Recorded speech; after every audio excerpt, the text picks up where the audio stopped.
তাদেরকে আমরা আন্তরিক ধন্যবাদ জানাই। কারণ কৃষকরা বাংলাদেশের প্রাণ।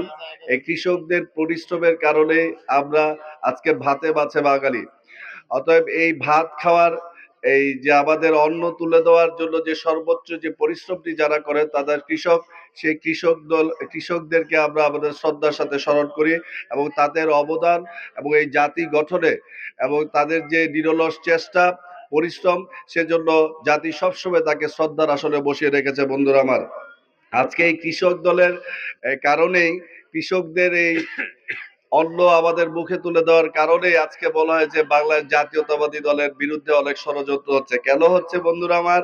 আপনারা সবাই জানেন, আমরা যারা সবাই, একটা প্রবাদ আছে, ভাতে বাঁচে বাঙালি, মানে বাংলাদেশি আমরা যারা প্রতিদিন অন্তত 3 বেলা করে ভাত খাই, তাহলে 2 বেলা খাই, 1 বেলা অন্তত সবাই খাই। অনেক বড় বড় মানুষ আছে হয়তো বা ওনারা এখন একটু ভাত কম খায়, তারপরে 1 বেলা অন্তত খায়।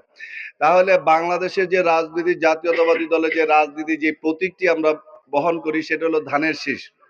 অতএব বাংলাদেশের প্রত্যেকটি মানুষের জীবনে, প্রাত্যহিক জীবনে এই ধানের শীষের অবদান প্রতিদিনই পরিলক্ষিত হয়। যেহেতু আমরা ভাত খাই, ভাত খাওয়ার সাথে সাথেই এই ধানের শীষের এই চিত্রটি আমাদের চেহারায় ফুটে ওঠে, আমাদের মনে মানসিকতায় ফুটে ওঠে, যার ফলে বাংলাদেশের অধিকাংশ মানুষের হৃদয়ে স্থান করে আছে জাতীয়তাবাদী দল, যেটা আজকে বাংলাদেশের অধিকাংশ রাজনীতিবিদদেরই একটি জ্বালার কারণ হয়ে দাঁড়িয়েছে। কেন হয়েছে? আমরা প্রতিদিন ভাত খাই, এই জন্য প্রতিদিনই ধানের শীষ আমাদের অন্তরে থাকে, আমাদের চিন্তা চেতনায় থাকে।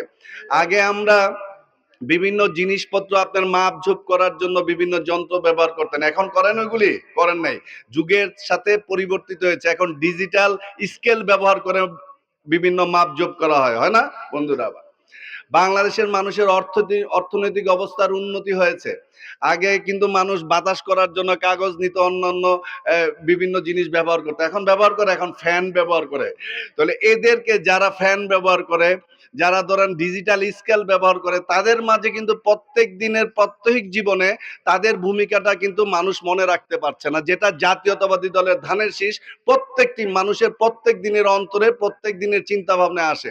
আজকে আমরা দেখেছি, আন্দোলন সংগ্রামের কথা বলেছেন, জুলাইয়ে শহীদ হয়েছে, দীর্ঘ 16-17 বছর বিএনপি আন্দোলন সংগ্রাম করেছে এবং বিএনপি সবচেয়ে বড় শক্তিটা যেটা, সেটা হলো আমাদের শহীদ রাষ্ট্রপতি জিয়াউর রহমানের সহধর্মিণী দেশনেত্রী বেগম খালেদা জিয়ার আপোষহীন রাজনীতি।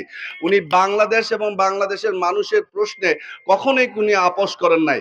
কিন্তু প্রকান্তরে আমরা দেখতে পাই অনেক রাজনৈতিক দলের আজকে যারা নেতৃত্বে যারা আসীন হয়েছেন, তাদেরকে দেখা গিয়েছে তারা বিগত দিনে এই ছাত্রলীগ, যুবলীগের নামে তাদের আন্ডারে থেকে রাজনীতি করেছে, এখন অন্য দলের রাজনৈতিক নেতা হিসেবে আবির্ভূত হচ্ছে। আবার আমরা কারো দেখছি যারা অনেক বড় রাজনৈতিক দলের বড় নেতা হিসেবে তারা আবির্ভূত হয়েছেন, তাদেরকেও দেখা যাচ্ছে যে কথায় কথায় শেখ মুজিবুর রহমানের প্রশংসা করতে করতে মুখে ফেনা তুলে ফেলেছেন। যার আপন বাবা নিজের সন্তান হিসেবে আমরা 10 পুরুষ 12 পুরুষের নাম বলতে পারি না, কিন্তু তারা বলতে পারে। এইরকম চামচামি করা মানুষরা আজকে জাতীয়তাবাদী দলের জাতীয়তাবাদী দলের প্রতি মানুষের যে আস্থা, সেই ভালোবাসাকে নষ্ট করার জন্য ষড়যন্ত্রে লিপ্ত হয়েছে। এদের বিরুদ্ধে আপনাদের সবাই সজাগ থাকতে হবে। আমরা বিশ্বাস করি আমাদের সবচেয়ে বড় প্রতিদ্বন্দ্বী আমরা নিজেরাই।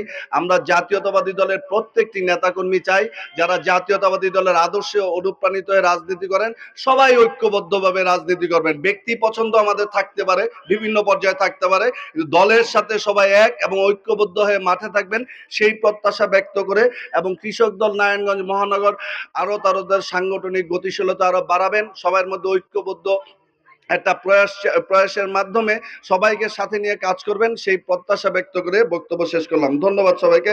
বাংলাদেশ জিন্দাবাদ, বাংলাদেশ জাতীয়তাবাদী দল জিন্দাবাদ, শহীদ রাষ্ট্রপতি জিয়াউর রহমান অমর হোক, দেশনেত্রী বেগম খালেদা জিয়া জিন্দাবাদ, আমাদের অহংকার তারেক রহমান জিন্দাবাদ। সবাইকে ধন্যবাদ।